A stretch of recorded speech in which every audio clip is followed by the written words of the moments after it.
বিদ্যাধরী নদীতে দেখা মিলল কুমির, আতঙ্কিত এলাকাবাসী।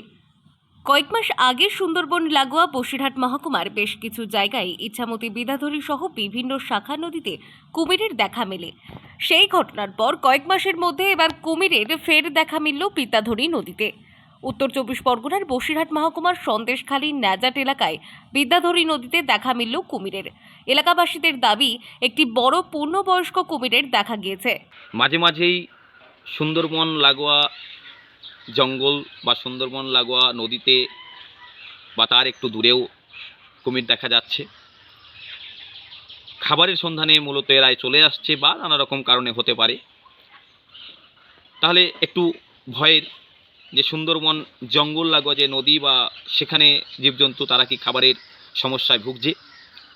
বন দপ্তরকে অনুরোধ করব যে বিষয়টি একটু ভাবার, যাতে সুন্দরবনের জীবজন্তু, সুন্দরবনের পশু পাখি তারা ঠিকঠাকভাবে সংরক্ষিত থাকে, বা তারা নিজেদের জায়গায় সঠিকভাবে বিচরণ করতে পারে।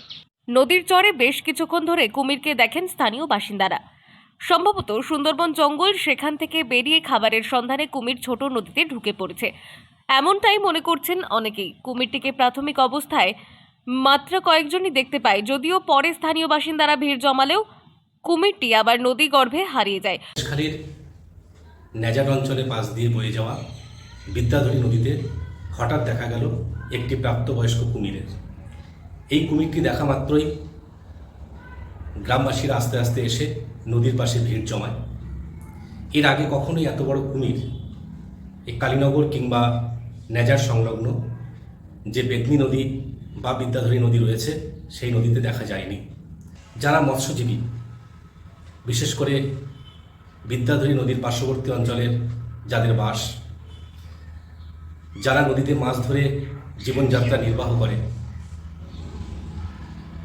তারা কিন্তু ভয়ে হয়তো আর নদীতে মাছ ধরতে যাবে না, কিংবা তারা যদি নদীতে মাছ ধরতে যায় তাদের কিন্তু বিপদকে সঙ্গে নিয়েই মাছ ধরতে যেতে হবে।